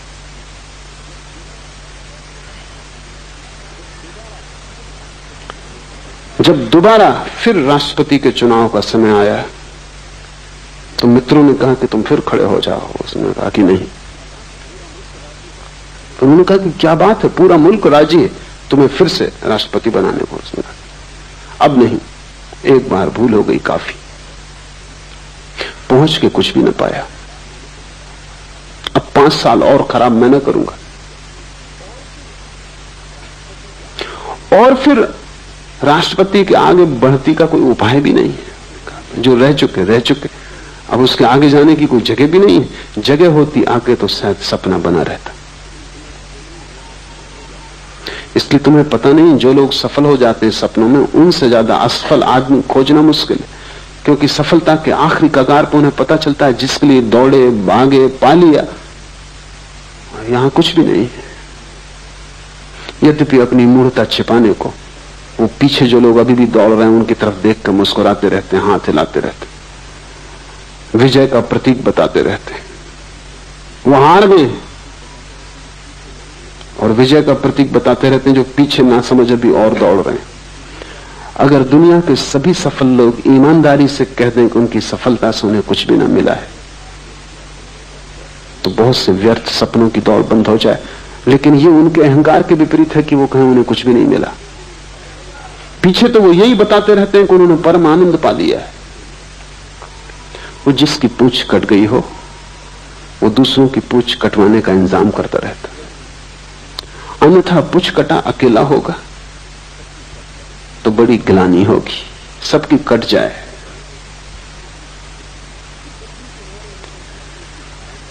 जब भी तुम्हारे भीतर स्वप्न की धारा चले तब जरा जग के देखना कि क्या तुम कर रहे हो। बच्चे सेक्सलियों की कहानियां पढ़ते हैं, वो सब कहानियां तुम्हारे संबंध में। मन सेक्सचिल्ली है और जब तक तुम स्वप्न देखते हो तब तक तुम सेक्सचिल्ली रहोगे। सेक्सचिल्ली का मतलब व्यर्थ के सपने देख रहा है और उन सपनों को सच मान रहा है। भगवान न करे कि वो सपने सच हो जाएं, क्योंकि उनको सच करने में बड़ी शक्ति लगानी पड़ेगी और जब वे सच हो जाएंगे तब तुम पाओगे उनसे कुछ भी ना पाया, हाथ राख लगती है सदा। इस संसार की सभी सफलताएं राख में बदल जाती, लेकिन जब तक राख हाथ में आती तब तक जीवन हाथ से निकल चुका होता है, लौटने का उपाय नहीं होता। और तब तो सिर्फ छिपाने की बात रह जाती है कि लोगों से छिपा लो कि तुम्हारा जीवन व्यर्थ नहीं गया, तुम बड़े सार्थक हो गए हो, तुमने कुछ पा लिया है। विकल्प ही स्वप्न है, इन विकल्पों को शक्ति मत देना। और जब भीतर स्वप्न चले तब हिला के अपने को जगा लेना और स्वप्न को तोड़ देना जितने जल्दी हो सके। मंत्र उपयोगी हो सकता है स्वप्न को तोड़ने। मंत्र के संबंध में हम आगे विचार करेंगे, कैसे मंत्र कारगर हो सकता है। मंत्र निश्चित ही स्वप्न को तोड़ देता है। और अविवेक अर्थात स्वबोध का अभाव सुसुप्ति है, और जहां सभी कुछ खो जाता है, कोई विवेक न रह जाता, कोई होश नहीं रह जाता, न बाहर का कोई होश न भीतर का कोई होश, जहां तुम सिर्फ एक चट्टान की भांति हो जाते हो गहन तंद्रा में। लेकिन तुम देखो कि तुम्हारा जीवन कैसा उपद्रव होगा, क्योंकि जब भी तुम गहरी तंद्रा में हो जाते हो तभी सुबह उठ के तुम कहते हो कि रात बड़ी आनंददायी नींद आई। थोड़ी देर सोचो कि तुम्हारा जीवन कैसा नरक होगा कि तुम्हें सिर्फ नींद में सुख आता है, बेहोशी में भर सुख आता है, बाकी तुम्हारा जीवन एकदम दुख ही दुख है।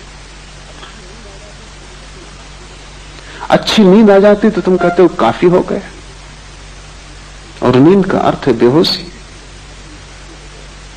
लेकिन ठीक ही है, तुम्हारे लिए काफी हो गया, क्योंकि तुम्हारी पूरी जिंदगी सिर्फ चिंता, तनाव, बेचैनी के अतिरिक्त और कुछ भी नहीं। उसमें तुम आराम कर लेते हो थोड़ी देर के लिए तो तुम समझते हो सब पा लिया, जबकि वहां कुछ भी नहीं है। नींद का अर्थ है कि जहां कुछ भी नहीं, न बाहर का जगत है न भीतर का जगत है, जहां सब अंधकार में खो गया। हाँ, लेकिन विश्राम मिल जाता है। विश्राम लेके भी तुम क्या करोगे? सुबह तुम फिर उसी दौड़ में लगोगे। विश्राम से जो शक्ति तुम्हें मिलती है तुम उसे नए तनाव बनाने में लगाओगे, नई चिंताएं डालोगे। रोज तुम विश्राम करोगे और रोज तुम नई चिंताएं डालोगे। काश तुम इतनी सी ही बात समझ लो कि नींद में जब इतना आनंद मिलता है, बेहोश तंद्रा में जब इतना आनंद मिलता है, क्यों? क्योंकि वहां कोई तनाव नहीं है, वहां कोई चिंता नहीं है, वहां तुम भूल गए सब उपद्रव। अगर बेहोशी में भी उपद्रव भूल के इतना आनंद मिलता है तो तुम सोचो जिस दिन उपद्रव खो जाएंगे और तुम होश में रहोगे, उस दिन कैसा आनंद तुम्हें उपलब्ध हो सकेगा। उसे हमने मोक्ष कहा है, वो निर्वाण है, वो ब्रह्मानंद है। नींद में इतना मिल जाता है क्योंकि उपद्रव नहीं दिखाई पड़ते। तो जब उपद्रव सच में ही खो जाते हैं, तनाव सच में ही विसर्जित हो जाते हैं, और तुम 24 घंटे उतने विश्राम में रहने लगते हो जैसी गहरी निद्रा में कभी कभी कोई व्यक्ति पहुंचता है। जब वैसी 24 घंटा सतत तुम्हारी शांत स्थिति बनी रहती, तब तुम्हें कैसे आनंद के राज्य का अनुभव नहीं होगा। उसे थोड़ा सोचो, क्योंकि समाधि सुसुप्ति जैसी है, सिर्फ एक फर्क है उसमें कि वहां होश है। तुरीयावस्था सुसुप्ति जैसी है, सिर्फ एक फर्क है कि वहां प्रकाश है और सुसुप्ति में अंधकार है। समझो कि तुम्हें एक स्ट्रेचर पर बेहोश अवस्था में इस बगीचे में लाया जाए, सूरज की किरणें तुम्हें छुएंगी, क्योंकि सूरज की किरणें बेहोश नहीं, बेहोश तुम हो। हवाओं के झोंके तुम्हारे ऊपर से गुजरेंगे, हल्की थपकियां देंगे, क्योंकि वे बेहोश नहीं, बेहोश तुम हो। फूल की पखरियों से गंध तुम्हारे नासापुटों तक आएगी, क्योंकि फूल बेहोश नहीं, बेहोश तुम हो।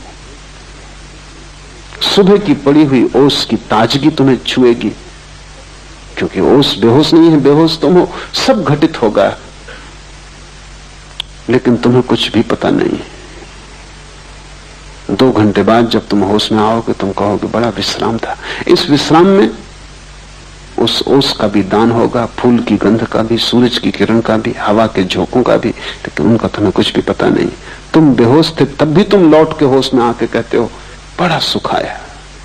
थोड़ी देर कल्पना करो कि तुम होश से बैठे हो, फूल की गंध बरस रही, सूरज की किरणें बरस रही, होश ने सब ताजा कर दिया है, सब नया कर दिया है। हवाओं के झोंके वृक्षों में गीत पैदा करते हैं, तुम होश से भरे बैठे हो। तब तुम्हारे आनंद। सुसुप्ति में तुम वहीं पहुंचते हो जहां बुद्ध और महावीर और शिव जागृत अवस्था में पहुंचते हैं। नींद में भी तुम सुबह थोड़ी सी खबर लाते हो कि बड़ा सुख था, हालांकि तुम साफ नहीं कर सकते कि कैसा सुख था। तुम कुछ बता नहीं सकते, कुछ व्याख्या नहीं कर सकते, कुछ स्वाद की खबर नहीं दे सकते। नींद में गहरी, लेकिन फिर भी तुम सुबह थोड़ी सी ताजगी लेके आते हो। सुबह उठते हुए आदमी की जो रात गहरी नींद में सोया हो, उसके चेहरे पर बुद्धत्व की थोड़ी सी झलक होती। खासकर छोटे बच्चे जो कि सच में गहरी नींद सोते हैं, क्योंकि जैसे जैसे तुम्हारी चिंताएं बढ़ने लगती हैं, गहरी नींद भी मुश्किल हो जाती। छोटे बच्चों को सुबह उठते समय देखो, इसके पहले कि उनकी नींद टूटे, उनके चेहरे को देखो, उस पर बुद्धत्व की ताजगी होती। कहीं भीतर कोई आनंदपूर्ण घटना घट रही जिसका उसे होश नहीं है, लेकिन घटना घट रही। सुसुप्ति में सब तनाव खो जाते, लेकिन विवेक नहीं होता, और समाधि में, तुरीयावस्था में सब तनाव खो जाते हैं और विवेक होता है। विवेक धन सुसुप्ति बराबर समाधि, और तीनों का भोक्ता वीरेश कहलाता है। जागृत को, स्वप्न को, सुसुप्ति को, तीनों का भोक्ता, तीनों से जो पृथक है, तीनों से जो अन्य है, तीनों से जो गुजरता है, तीनों को जो भोगता है लेकिन तादात्म्य नहीं करता, जो तीनों के पार जाता है लेकिन अपने को अन्य मानता है, तीनों से भिन्न जो है वही वीरेश है। वीरेश का अर्थ है वीरों में वीर है, महावीर है। वीरेश शिव का एक नाम है। हमने महावीर उन्हीं पुरुषों को कहा जिन्होंने समाधि पा ली। हम महावीर उसको नहीं कहते जो गौरी शंकर पर चढ़ गया, ठीक है, साहस किया, लेकिन गौरी शंकर कोई आखिरी ऊंचाई नहीं है। हम महावीर उसको भी नहीं कहते जो चांद पर पहुंच गया, साहस किया, लेकिन चांद पर पहुंचना कोई आखिरी मंजिल नहीं। हम तो वीरेश उसे कहते हैं, महावीर उसे कहते हैं जिसने आत्मा को पा लिया, जिसने परमात्मा को पा लिया, क्योंकि परमात्मा से और ऊंचा गौरी शंकर कहां, और परमात्मा से और आगे मंजिल कहां। जिसने आखिरी पा लिया, हम उसी को महावीर कहते हैं। उससे कम पर हम राजी नहीं है, क्योंकि चांद पे पहुंच के क्या होगा? चांद पे पहुंच के सिर्फ और आगे पहुंचने के रास्ते खुलते हैं। अब मंगल पे पहुंचना होगा। मंगल पे पहुंच के क्या होगा? अनंत विस्तार है। हम महावीर उसे कहते हैं जो वहां पहुंच गया जिसके आगे अब पहुंचने को कोई जगह ना बची। और क्यों कहते हैं महावीर उसे? क्योंकि उससे बड़ा कोई दुस्साहस नहीं है। स्वयं को पा लेने से बड़ा कोई दुस्साहस नहीं है। उससे बड़ी कोई साहसिक अभियान नहीं है, क्योंकि उसके मार्ग पर जितनी कठिनाइयां हैं उतनी कठिनाइयां किसी मार्ग पर नहीं। उस तक पहुंचने में जितनी तपश्चर्या से तुम्हें गुजरना पड़ेगा और कहीं पहुंचने में वैसी तपश्चर्या से नहीं गुजरना पड़ता। स्वयं की यात्रा सबसे दुर्भर यात्रा है, वो खडक की धार है। शायद इसीलिए तुम स्वयं से भागे हुए हो और संसार में अपने को यहां वहां उलझा रहे हो।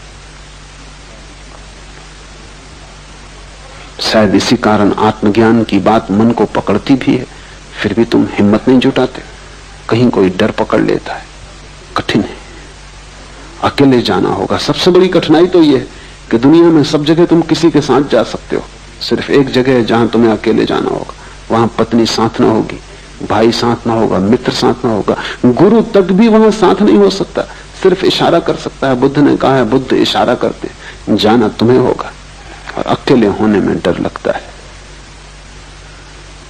और चारों तरफ इतने लोग हैं, इतने सपने हैं, सपनों में कई तो बड़े मधुर सपने हैं,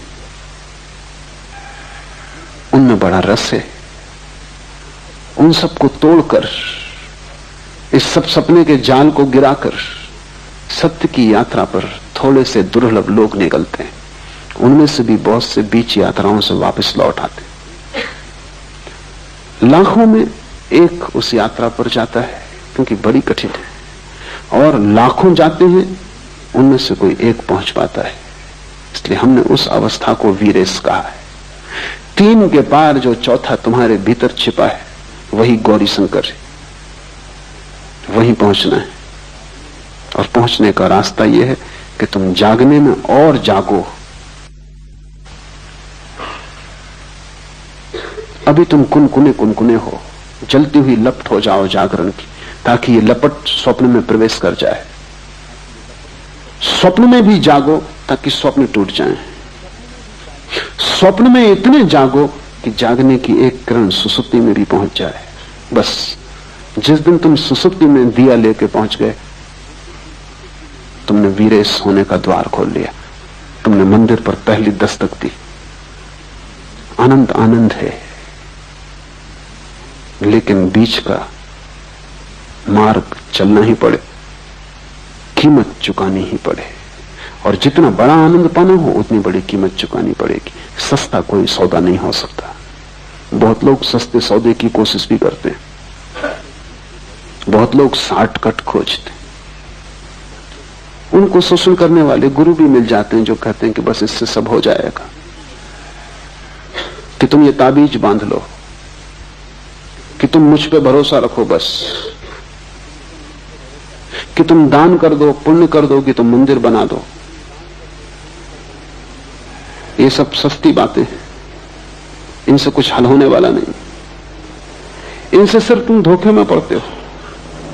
यात्रा करनी ही पड़ेगी। फिर और भी सस्ते मार्ग खोजने वाले लोग, कोई गांजा पी के सोचता है समाधि लग गई,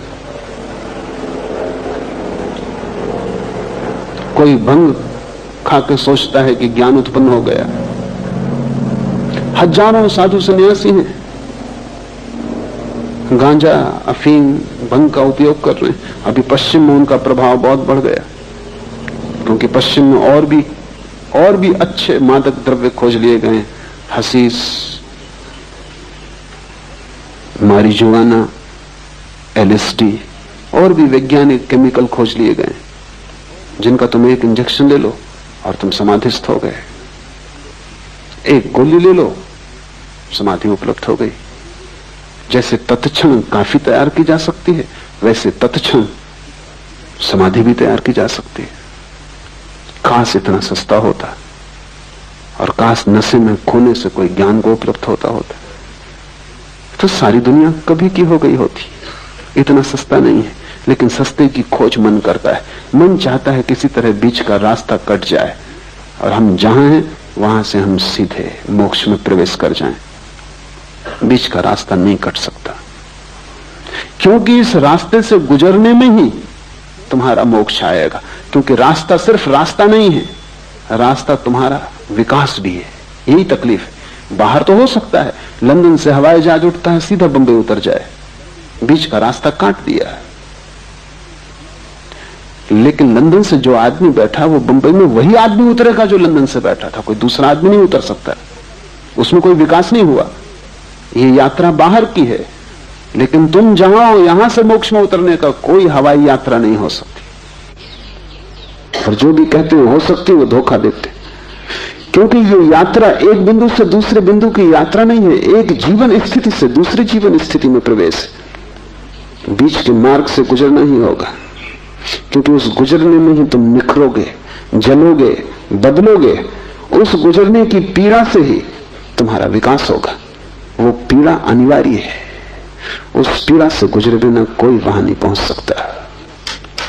और तुमने अगर कोई संक्षिप्त रास्ता खोजा तो तुम सिर्फ अपने को धोखा दे रहे हो। पश्चिम में संक्षिप्त की बड़ी तलाश है, इसलिए महेश योगी जैसे व्यक्तियों का बड़ा प्रभाव है। उस प्रभाव का कुल कारण इतना कि वो कहते हैं कि हम जो कह रहे हैं ये जेट स्पीड है। हम जो कह रहे हैं ये छोटा सा जो मंत्र है, रोज 15 मिनट कर लेने से तुम सीधे पहुंच जाओगे। कुछ और करने की जरूरत नहीं। न तुम्हारे आचरण को बदलने की जरूरत है, न तुम्हारे जीवन को बदलने की जरूरत है, न तुम्हें कुछ खोना है बाहर की दुनिया में। कुछ करना नहीं है, बस तुम्हें बैठ के 15 मिनट विश्राम करके ये मंत्र का जाप कर लेना। बस ये मंत्र सब कुछ है। मंत्र कीमती चीज है पर सब कुछ नहीं। और मंत्र से सपने काटे जा सकते हैं, सत्य नहीं मिलता। सपने काटना सत्य के मिलने के मार्ग पर एक हिस्सा है। लेकिन मंत्र कोई दोहरा के कोई समझता हो कि सब हो गया, कि कोई माला फेर के समझता हो कि सब हो गया, तो वो बचकाना है। वो भी योग्य भी नहीं है। समझ के भी योग नहीं पहुंचने की तो बात दूर है। दूभर है मार्ग, उस दूभर से गुजरना होगा।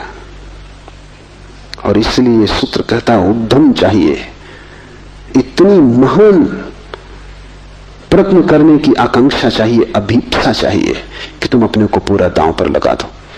मोक्ष खरीदा जा सकता है, लेकिन तुम अपने को पूरा दांव पर लगा दो तो ही, इससे कम में नहीं चलेगा। कुछ और तुमने दिया वो देना नहीं है, वो कीमत नहीं चुकाई तुमने। अपने को पूरा दे डालोगे तो ही कीमत चुकती है और उपलब्धि होती है। आज इतना ही।